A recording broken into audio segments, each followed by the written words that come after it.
trying to enlist your strength to clothe yourself with fig leaves. That's true peace right there. Now, when you enlist your strength to try to clothe yourself with fig leaves, we talked about this last week, your flesh doesn't possess the ability to bring forth life. Right.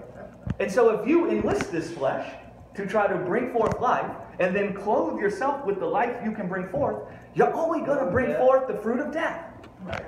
And then you're going to walk around laboring and toiling to bring forth life, never bringing forth life, but only bringing forth the fruit of death. This is what God told Adam. He said, Adam, because you've taken on this wisdom from the serpent, because you've eaten from the tree of the knowledge of good and evil, you're going to labor and toil all your days. By the sweat of your brow, you're going to try to bring forth fruit from the ground. And what does he say? You'll only bring forth thorns and thistles. That's good. That's good.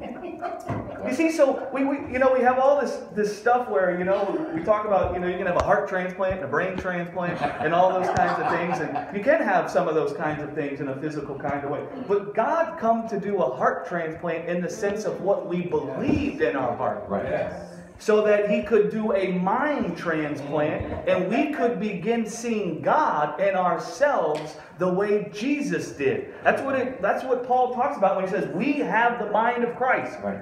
How do we have the mind of Christ? The Spirit's dwelling in us, but we have the mind of Christ because we saw it manifested in the flesh. And that's what John Fazio is busy with. John Fazio is taking the Psalms, which is actually the Spirit of the Son dwelling in David. You notice how the Psalm says that David is a man after God's own heart? Well, who's really the man after God's own heart? Jesus. How do we know? Because John says that Jesus was the only begotten of the Father. That doesn't mean he's the only one who came from God. Notice he said begotten of the Father. He's the only one who had seen the heart of God for what it was. He's the only one that saw God as Father. He's the only one that knew God as Abba. No one had ever called God Abba before Jesus came. And so Jesus is a man after God's own heart. What does it mean to be a man after God's own heart? It means that you see God as Abba. You see God's the Good Samaritan. You see God's the one who won't leave you in sin and death when he finds you there. You see God won't be ashamed of you if he finds you dead in sin. You see that God will come and claim you as his own. He'll pick you up and nurture you back to life. He'll give you oil and wine. He'll wrap you in light and life. And then he'll make a place for you to dwell in his house for all eternity. Hallelujah.